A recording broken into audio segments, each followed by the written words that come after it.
Welcome back to the Nullified Take channel here on YouTube, where we've got the TNT takes for you on the Amazing Race 34, Episode 8. That's right, I'm your host, Chris, and joining me again this week is my partner in crime, my duo to this podcast. I really missed you last week, Michelle, but welcome back to the channel. How are you doing? Doing well. And just in the background here, you can't hear it, but there is an alarm going off, and I'm like, great. It was literally 0-1 alarm cue. But anyway, good. Do you have people there that can check it out, or do you need to check out what's going on? No, it's not mine. It's not mine. Okay. But yeah, I missed doing it last week. It was really weird. Yeah, it was different. Weird.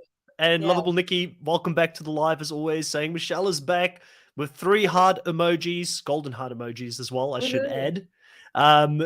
Yeah, it was different because obviously I did it pre-recorded and I had to just sort of talk about the episode and what my thoughts were on it. But, you know, I lost my team. I lost Glenda and Lumumba. I was very sad about it, Michelle, and I didn't even have you here to like coach and talk me through this breakdown, this mental breakdown I had after seeing them leave the game. Sad. I mean, she did such a great job with that car. That car was like up like 45 degrees in the air. And when I saw it, I thought, oh, God, they're gone. They're gone. Wow. It takes too long to get back. Yeah. For a few of these teams, it kind of feels like it's like the slow kill. You just see it's going downhill. They're never in the front of the pack. They just can't get there. And you're just sort of waiting to see who's next. I mean, obviously, I don't think either of us was too surprised by the outcome of this week to see who left. And I think there's probably one more team currently in the race, not to throw shade, that I wouldn't be surprised if they were to leave. But then the top 4 teams, like we've said so many times here, is super competitive. You know, most of these teams have now won. You've had Derek and Claire finishing first twice. You've had Louis and Michelle finish first twice. And you've got Marcus and Michael who've finished first twice. And then you've got the twins who's finished first once. So those are some strong teams. Yeah, definitely. And, you know, the funny thing you said is that, you know, the lowest teams, you know, you just wait, they hang on, then they finally go. And I've played an online game of Amazing Race where we were one of the top teams all the time. And we finished second. So we were brought back for All-Stars. And then in All-Stars, we were like one of these Glenda and Lumumba teams. We were just always hanging on. And I think we came out 5th or 6th or something. And we were so disappointed because we'd done so well before. And then, you know, it's just the kind of race you're in. I don't know. But it's really bad being one of those hanging on teams because you feel like, oh my God, are we out this week? Are we still in? You don't know. And then, you're finally gone. It's just, it just, you can't momentum. I always feel like momentum is such a tough thing to gain. Like if you've got the momentum, you seem to have everything going right for you. You seem to get, you know, the luck of the draw when it comes to getting through some of these detours and roadblocks and checkpoints that you've got to get through. But then if it isn't there, it's very hard to almost believe in yourself. And I think that Derek and Claire spoke to that a little bit here in this episode as well, because I know we're jumping the gun by a lot, but obviously they finished first this leg. And Claire says that there was a point in time there in the race that they kind of doubted themselves if they could even do it because they were struggling. Yeah, definitely. And I was so happy when they came first again. I thought, my team's back on top. They're doing well. Is that your team, Michelle? Have you thrown your backing behind Derek and Claire? Well, I picked them topmost in week 1. Not because they came first, but because I just thought they were a good team and I thought they worked really well and they do well. And and then they went downhill. So, you know, I'd love Derek and Claire or Emily and Molly to win. Let's see. I was going to say the channel won't be too happy with you in a whole because I did a community post this week where I asked which team on the Amazing Race 34 has impressed you the most so far. Like that could mean anything. Who's done better, I guess, than what you've expected. If none of them comment below, let us know who they are. And we've got the twins with 50% of the vote. Half of the community loves the twins. And then Derek and Claire's in second, 25%. That's your team. So doing pretty well. And then Louis and Michelle 13 and the brothers with 11%. Those are so I only made it around the top 4 teams predominantly, but the twins really have the backing of a lot of people there. Yes. And even in all the little chats everywhere. Hi, Will. They always talk about go 20s, come on twins, they're always mentioned somewhere. Yeah. No, definitely. I mean, they've got such a big story that we're seeing play out in front of us. I'm just so fearful for them because you continuously see them talking about the injury, the knee injury. And if I think it's Emily, I hope I don't get it wrong, but whoever's got the knee injury, Yeah. if she doesn't, pull through, then it's going to be Oh, sad to see them go out that way. And I hope that it doesn't prevent her and her sister from actually doing really well and running this race as effectively as they would like. I mean, such an inspirational pair to see them do so definitely. well. It's always tough for women teams, so for them Yeah. to consistently do so well against some of the boy teams, and I mean, I don't feel like they're putting, they're equally as good as anybody else at this point that's in that top four is what I'm trying to say. Definitely. I think they are too. I just hope this knee takes some major painkillers. You probably only have to do it for another, week? Yeah. And you'll be through it. Then you can go and have a knee operation. Just make it through. They'll make it. I'm putting good vibes out there in the universe. I've got full faith they're going to continue to march on. They're going to continue to surprise us this season, and I'm hoping they get into that final three situation. It's so tough because I actually do like all of the teams at the moment to say who is my favorite and who isn't my favorites at this stage. Lovable Nikki here says that Louis and Michelle are my front runners now. There are so many good teams that I don't think I'll be upset by whoever wins. Literally taking the words out of my mouth, and I think that Michelle agrees. Yeah, they're just all amazing. Like all of them. There's not saying they're bad teams, but there's not a bad team there. There's not a weak team there.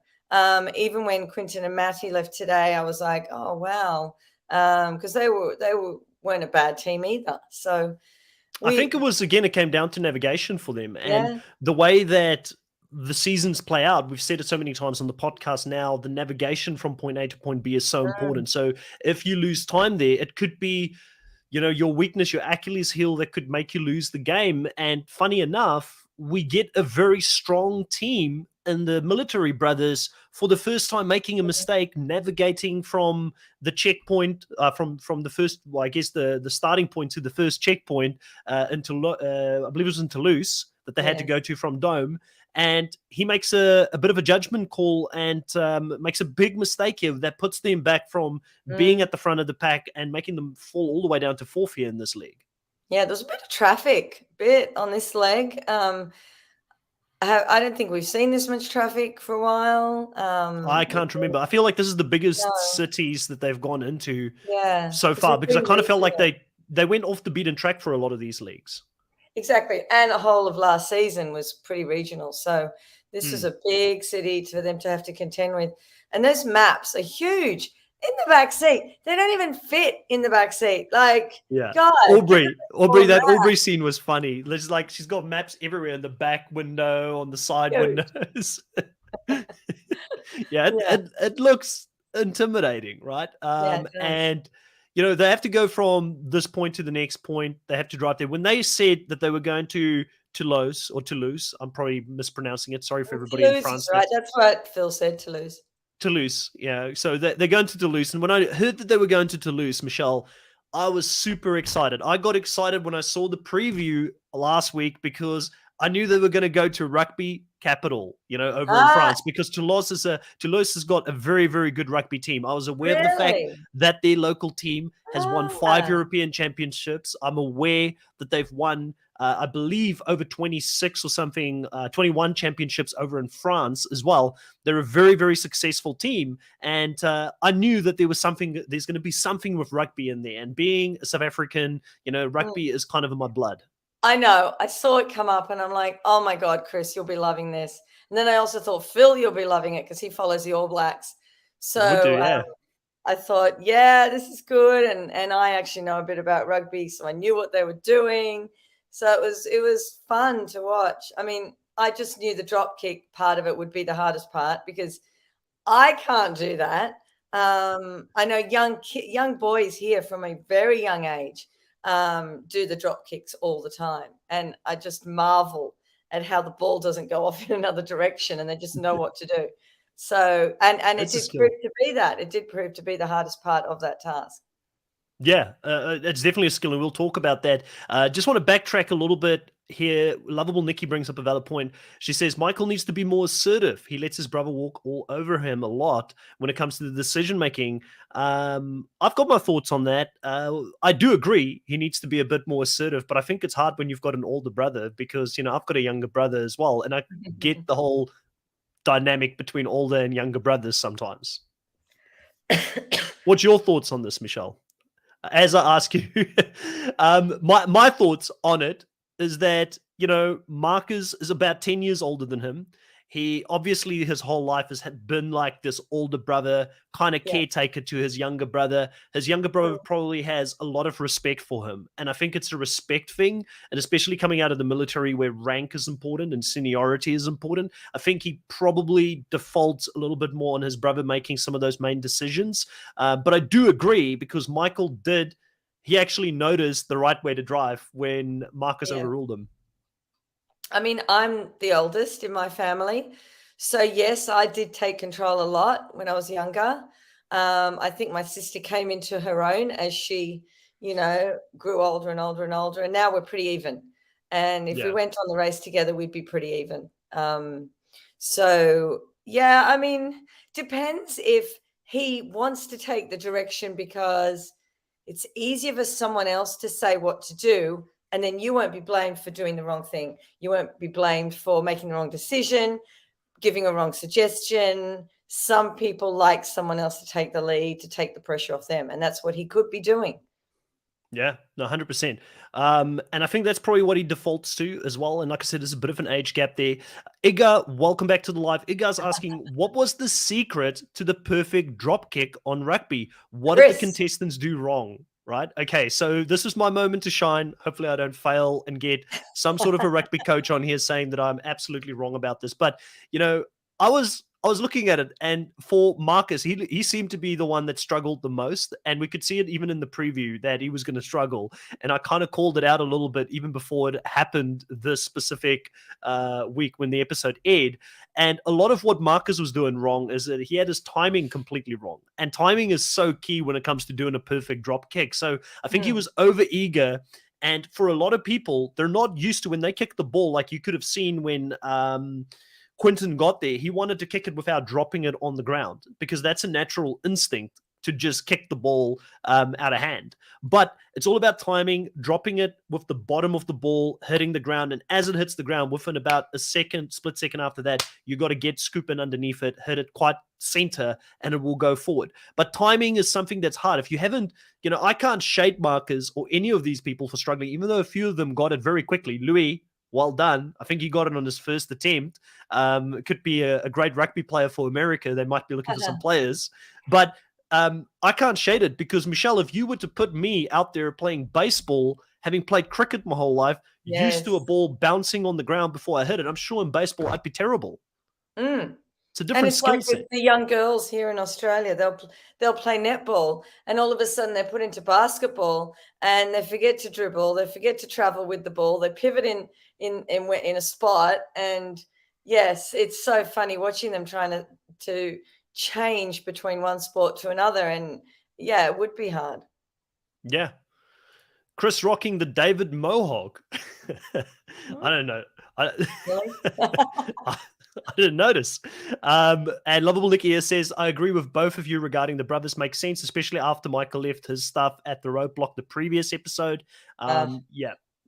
I think Michael has had a few times where he's overthought things as well, and would have been interesting to see how he would do in this. But Mark has had some background as a wide receiver or quarterback in American football, so you could see there was a few things in his technique, like his passing technique was good, even though I know they don't pass backwards over in America. His tackling technique was definitely good. I wouldn't want to run up against Marcus. I think he could put in some hits. There was a few things where he did well. It was just the kicking, and it seemed like he was the person who struggled the most. Hats off to a bunch of the ladies here who did pretty well. Aubrey also struggled, but I mean, the twins got through it really quickly, very successfully.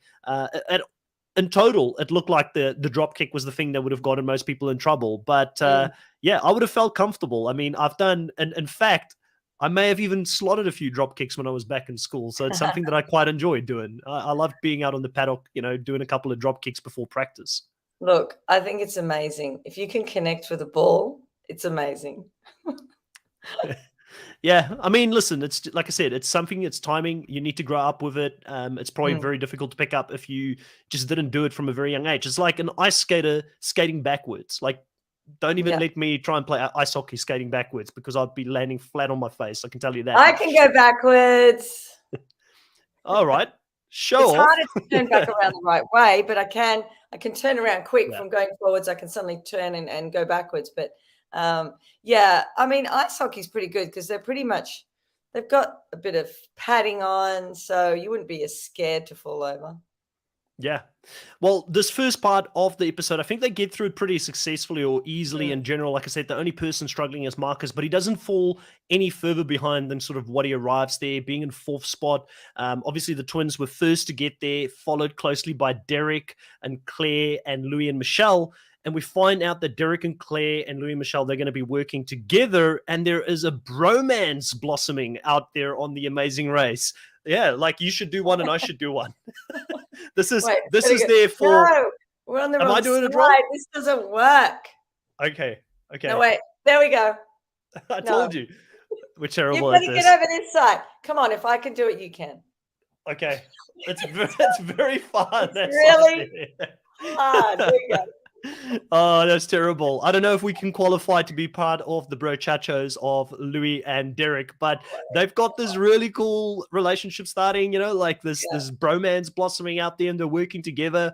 It's really cool to see them form this friendship out there. And I think that they kind of are similar. They're very lighthearted people and they don't take life too seriously. So I hope that friendship withstands the test of times and they're still friends outside of the game. Definitely. It's so nice to see a team getting on so well and not just for that was laughable, lovable Nikki. Just not just for the sake of the race, but they seem to genuinely, like each other. Yeah, it's awesome. And they work pretty well together as they continue on throughout that first part of the game. They get to the roadblock. Another thing I did want to say, did you know anything about Toulouse and the fact that it had these, one of the things I really love about The Amazing Race is I kind of look at Phil as someone that is a little bit of a lecturer, Yes. He makes us all more cultured because he tells us a little bit about the background of each place that we go to. He's a teacher, some may say a sensei, he's taking us on this journey and he's teaching us about the bricks and the way that the clay is there and it's got this pink look to it. Did you know anything about this or was this quite new to you as well? This was new because I haven't been to Toulouse. I've only been to a few different places in France and I thought that was really nice, because the earth around them makes that color. And I wonder if anyone else takes the stuff from around there, the bricks or the whatever they use to make the bricks and takes them to another area of France. I'm wondering if it's highly sought after or if it's a commodity for the town or whether they just use it in Toulouse. That's something else I'd like to know. Well, both of us have got a French friend in Philip, so we might have to ask him. He does not watch The Amazing Race this season. I might have to give him some trouble for that because he keeps shaming me for not being up to date on the traitors. So I'll go back because there's so much like hasn't there been like 3 or 4 legs in France already? No, this is the second, isn't it? Second leg in France. Oh no, so, because I missed last week. Didn't I? Yeah, two legs. So they're going to Spain next. They've had 2 legs in France. So quite a bit about France. I'm sure he would have loved seeing it, especially when we get to the roadblock. I know he would have loved that because at the roadblock, there is 2 options for them. They can either do say 6 or lay bricks.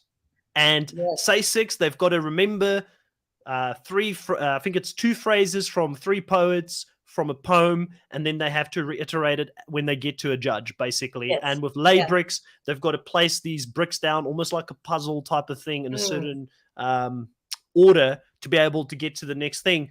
When I looked at it from the get-go, Michelle, I'm not going to lie to you. I know I've been saying a lot about, hey, how cool it is that I know 3 languages and I can pick up different things. But for some other reason, I'm always very intimidated by the French language. I don't think it's an easy language for someone to get. So I feel like I probably would have gravitated towards lay bricks in this case. But I know you know a little bit of French, so maybe where would you have Yes. gone?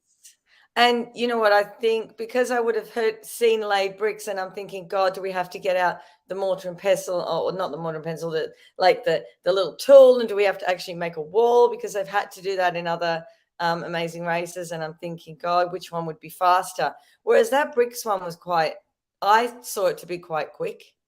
If you had problems with the language. So I personally wouldn't know which one to do, and I would probably leave it up to my partner. Yeah, so in this case, we would have done the lay bricks because I would have been intimidated by doing this French thing because as soon as you go from one poet to the next poet and you hear all of that, the French language, for some other reason, to me just seems like one flow. Like there is no, they don't stop between words. It's just like, je vais, we're here, we're here. Like, I don't, that's how it would sound in my mind. I know Philip would hate Oh, me that's for funny. saying this, but that's how it sounds to me. So I would have Yes. struggled. I don't know. It's different, you know. And Mm. I probably would have opted for the lay bricks. And I do think that the teams that went for the lay bricks, they didn't seem to have any trouble. It was two, by the looks of it, two different bricks, one short, one long. So you only had to Yes. figure out what order the short and long bricks went in, and you could pretty easily get through that. Yeah, I think you could. That was quite pretty too. I was wondering if that was actually going to stay there, or if that was just set up for the amazing race. It'd be nice if it got to stay there. Then we could all visit it if we went over there. Yeah. Edgar here says you could tell that Louis was doing the slide celebration for the first time, not perfect like the footballers, Hazard and Rashford. Yeah, at the end, it's different sport. But yeah, I saw him do something like that. Also says Claire's French It pronunciation was. was bad. It was bad. Very bad. Derek's was good. Derek Yeah. had it going on. Yeah, well, I mean, if you've studied it at college or Yeah. something like that at some stage, then you've kind of got a leg up. I kind of felt like, especially with the last one, he actually said, yeah, that makes completely sense. And he didn't even have to think about it because he just remembered the Mm. words. But one of the things that he did bring up was that even though he knew the language and he could pick up some of the words, he's never seen the language used in that way before. So I'm Mm. wondering if it was a very old school French, like kind of when you listen to Shakespeare English and you're like, it's English words, but no one speaks like that.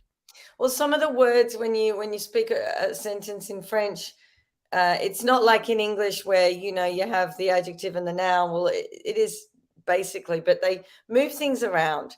And I think with the poem, they had to make sure that the final word on each line rhymed. So it had to sound like the previous one. And so it might have mucked up the way that French is normally, formulated. So that's probably why he said something about that. Yeah. I tell you what, I will definitely have to put Toulouse on one of those places, and I'm pretty sure there will be some rugby games there next year when the French Rugby World Cup is on. So I'll have to put that as one of those places where I go and visit so that, like Edgar, I can go visit Toulouse and see the Amazing Race Walk of Fame. That's good. Because that's pretty cool. That's pretty cool that they got to do that. So the teams here, as they split up, obviously, like I said, Derek and Claire, they go for say 6 because they feel very comfortable in doing that.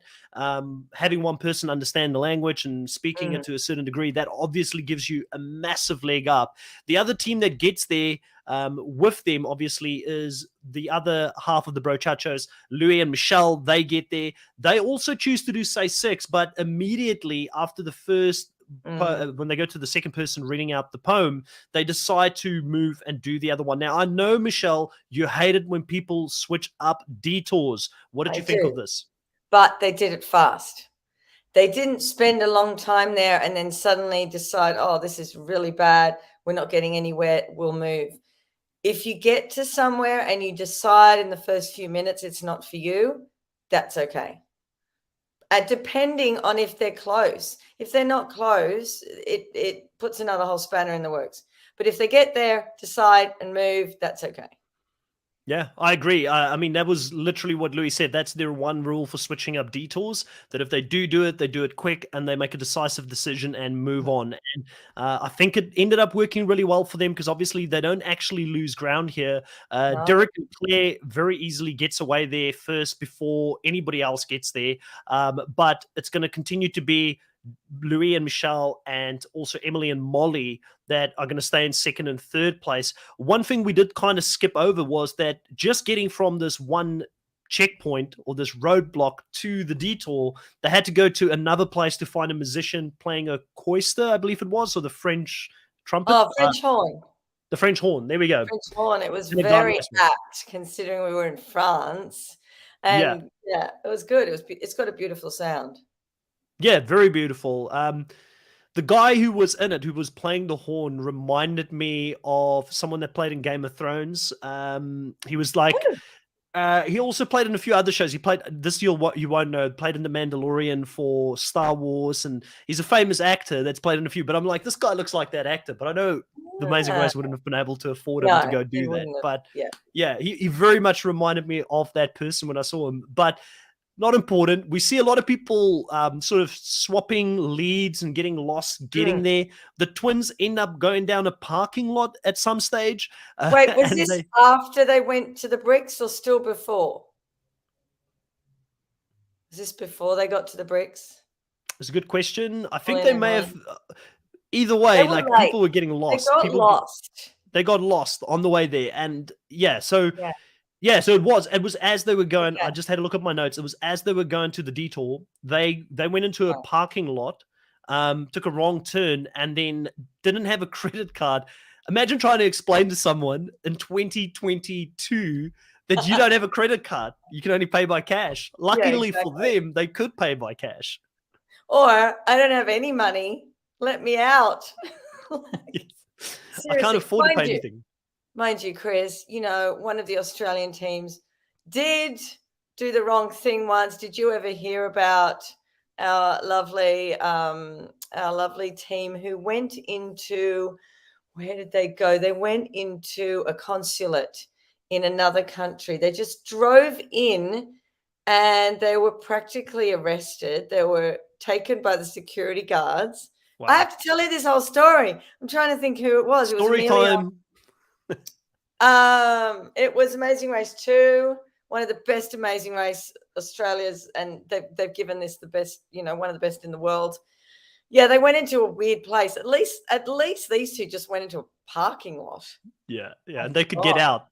And they found someone in Toulouse that could speak English, because that's the other part of the challenge, right? And they got out of there, obviously showing how confusing it can get. Another team that also on the way to getting to this detour got lost was Quentin and Maddie, and they got stuck on a road with barriers sort of preventing them from going down a street.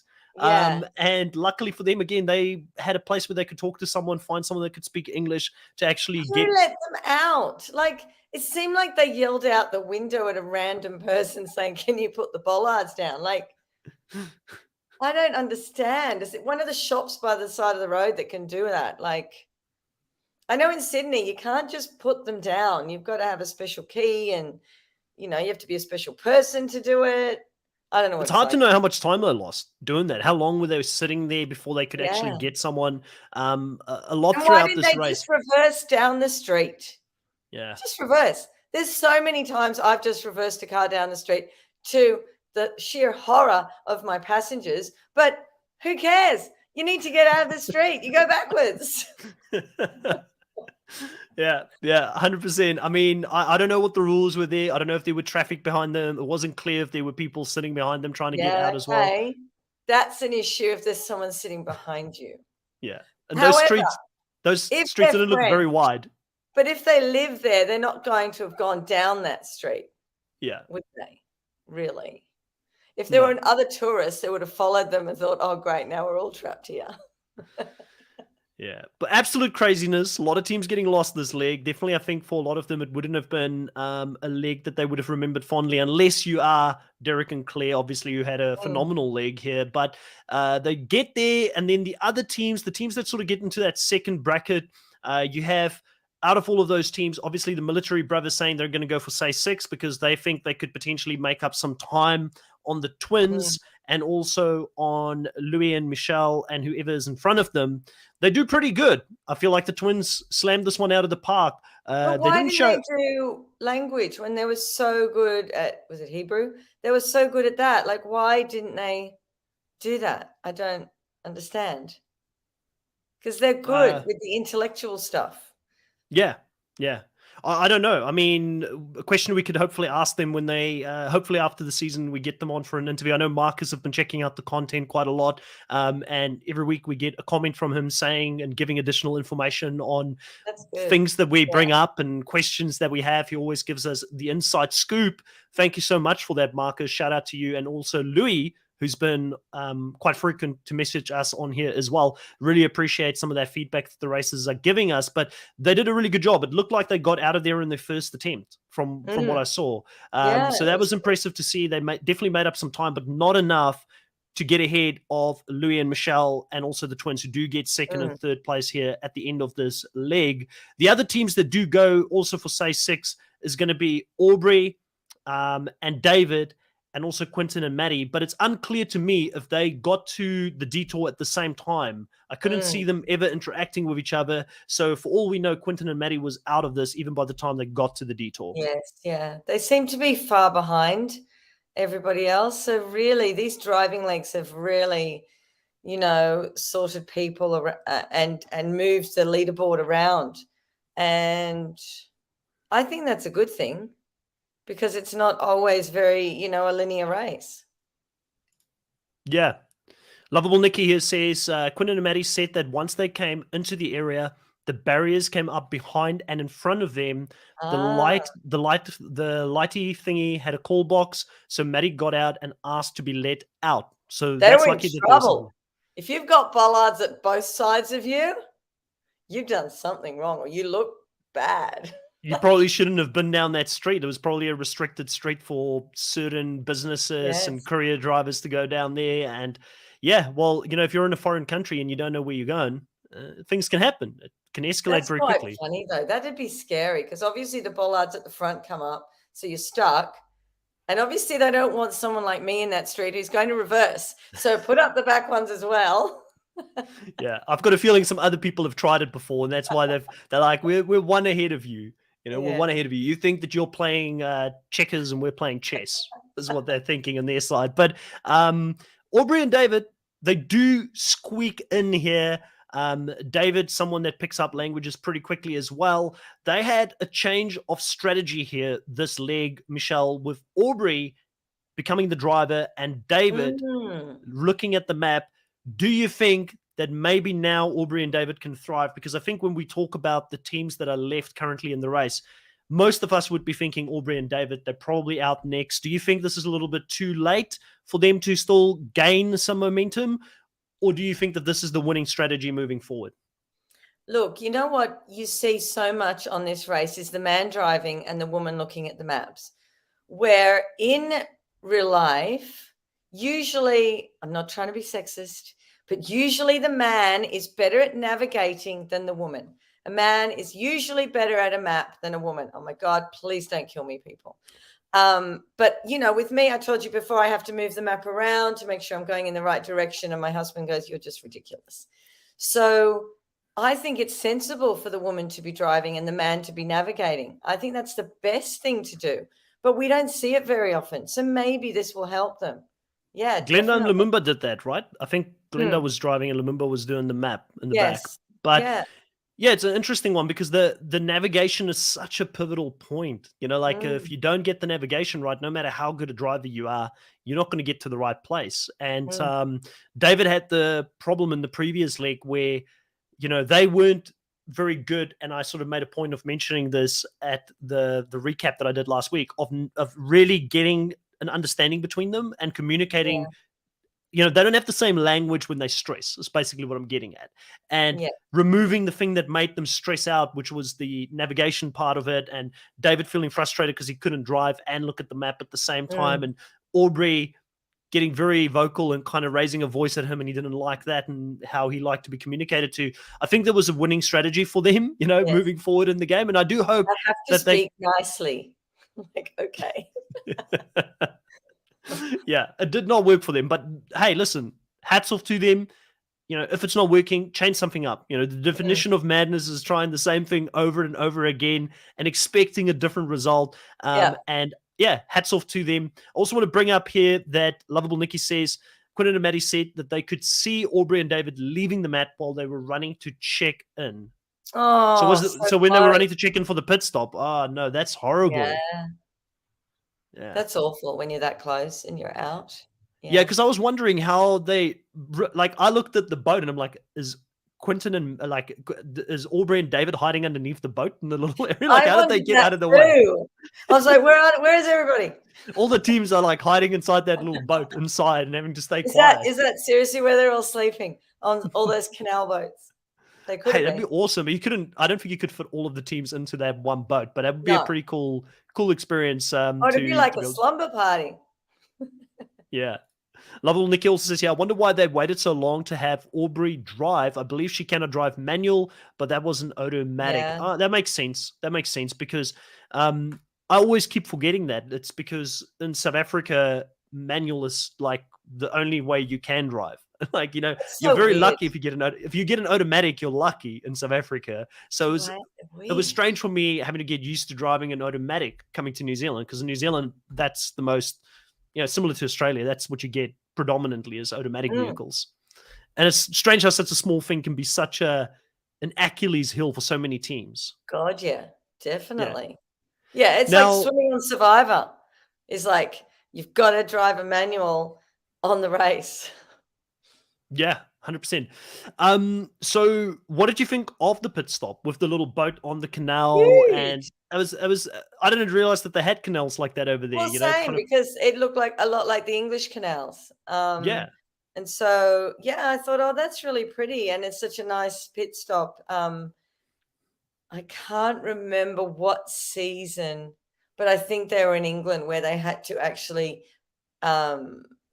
navigate a little boat on the canal. Well, it wasn't little, it was quite long. And then they all got stuck in one section. I think it was pretty recent. I think it was in England. But I love the idea of little canals going through the countryside. So it was something different at least. Yeah, no, 100%. I think it was a beautiful setting that they had there for the pit stop. Obviously, some people were happier to get there than others. Sadly, for Quinton and Maddie, it's going to be no more. They're not in the game anymore. They had a real passion for running this race, and I was sad to see them go because they felt like they had more to give. But it does look like this will strengthen their friendship for years to come in the future, and it'll be something that they can talk about. Who knows? Maybe we see Quinton and Maddie in a future race again. They had a lot of heart. I would certainly not be opposed to that, even though I know that there are some really capable teams that have not come back yet, but I'm sure would love to do an all-star season if it was ever there. One more question for you, Michelle. Louis said in this episode that he's never even built Legos. Do you think it's true? Do you call fake news on it? Yes. He's a boy. Well, he was a boy. Doesn't every boy have Lego? Yeah, I was like, no way, Louis, you've never done Lego. It's like, ridiculous. You've had to have built some Lego before. But I get what he was saying. He's not a builder. It was pretty straightforward, this challenge, Yeah, but that puzzle thing, that was pretty, it was like a puzzle, really, basically, and then put some sand over the top. Do you think that Louis and Michelle will get a little bit of an advantage with the next leg going to Spain? Do you think that they know a little bit of Spanish with the Latino? I feel like they're from that Latino type of background, right? Yeah. So maybe some advantage. They did. Mind you, a lot of Americans have a little bit of Spanish. Well, I mean, I'm generalizing here, but a lot of the ones that I know can speak some sort of Spanish as well. So, but the ones who are obviously fluent will have a leg up. Yeah.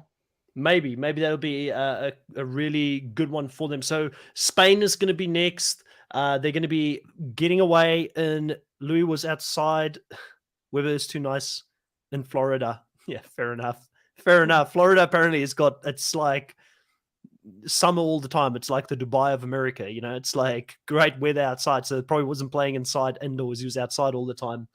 Yeah. Back to my train of thought here. They're going to be leaving in these pairs, I believe, again. So you're going to have Derek and Claire and Louis and Michelle leaving together in first place. They'll probably work together pretty well.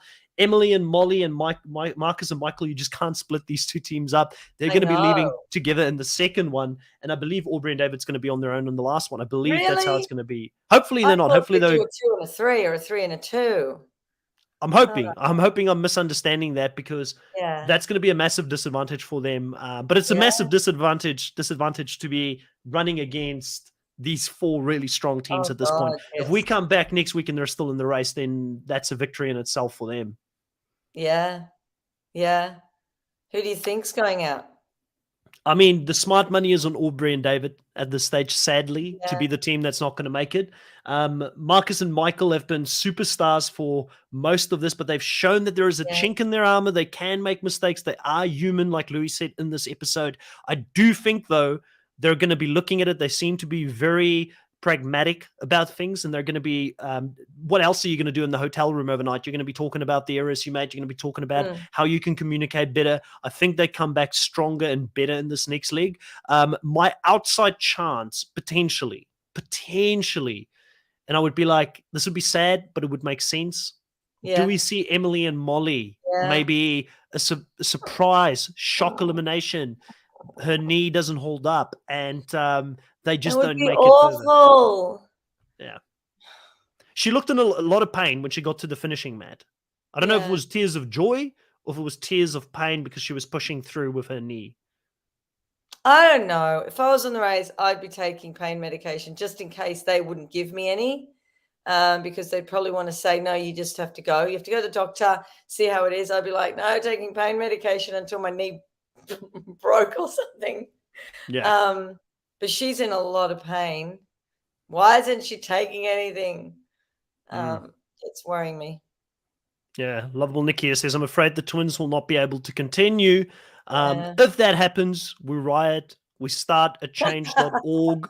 We say, bring the twins back, for another season. There's a few people they can now bring back, who is the 2 heroes who played in the last season and couldn't come back, get them back. I forgot their names already. That would be exciting. God, I'm friends with one of them. Dustin. Yeah, not Dustin. Dusty. No, Dusty. Not to be confused with Dustin and Candace. Dusty and... Come on. Chris. Sorry, Dusty and sorry, I was reading the comment and trying to think if it's spoiler territory that Karudi is putting in the comments or not. I don't know, but just in case it is, it's already on the trailer. I won't talk about it on the stream because in case somebody does listen to this later on and they don't want to even know that, I won't say it. But that's interesting information. Apparently, something was shown on the trailer that already shows it. It's Dusty and Ryan. Lovable Nikki has just come in. I'm just looking because I thought I can't cope with this. Thanks, Sorry. Nikki. I was talking about, I think, wasn't it Cameron? Wasn't it Cameron and someone else? Or I'm trying to remember who was from the previous Amazing Race 33. I'll tell you in a second. Who was a really good team, but they also left early because they couldn't make it back that season. It was Anthony and Spencer. That's who I'm thinking about. So Anthony and Spencer, I would bring back. I love Dusty and Ryan, and Dusty is a friend of the channel. But if I had to choose, bring some teams back that maybe didn't have a fair shake at it, I'd say bring back Anthony and Spencer, who could have easily been there at the end last season, and bring back the twins if they don't make it past this next league. Yeah. And if Team Fun hadn't already had a couple of goes, I'd say them because they went out. They were medevaced out. Has anyone else had to leave because of medical issues? There was the father and son, right, who came back, and then we won't say what their placement was, but they did pretty well coming back. So that's the only other one that I can think of. But we never want to see a team leave in this way in any case. Yeah.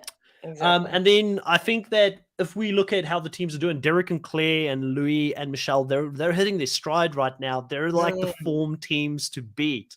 So I wouldn't be shocked if we get a Louis or Michelle or a Derek or Claire or a potentially Military Brothers win at the end of this. I think we've seen enough to show us. They're showing us the twins' knee injury for a reason. They could maybe fall short, which would be sad. I hope I'm wrong. And then Aubrey and David, I just haven't seen anything that, there's nothing.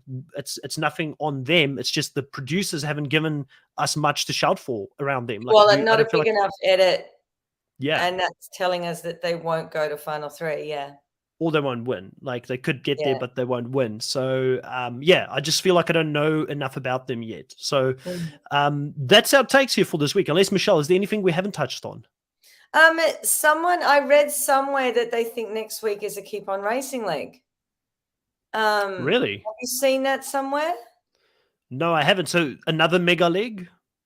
Well, someone was mentioning it, but the only reason we had a mega league last time, wasn't it because we had a team go out? We've got 5 teams right now still left in the game. We will have How many episodes left? 3 episodes left. So it could be a mega league. Yeah, so it has to be. Yeah, 3 episodes left. So potentially here. No, 5, go into 5, end up 4, go into 4, end up 3. Yeah. Exactly. Yeah.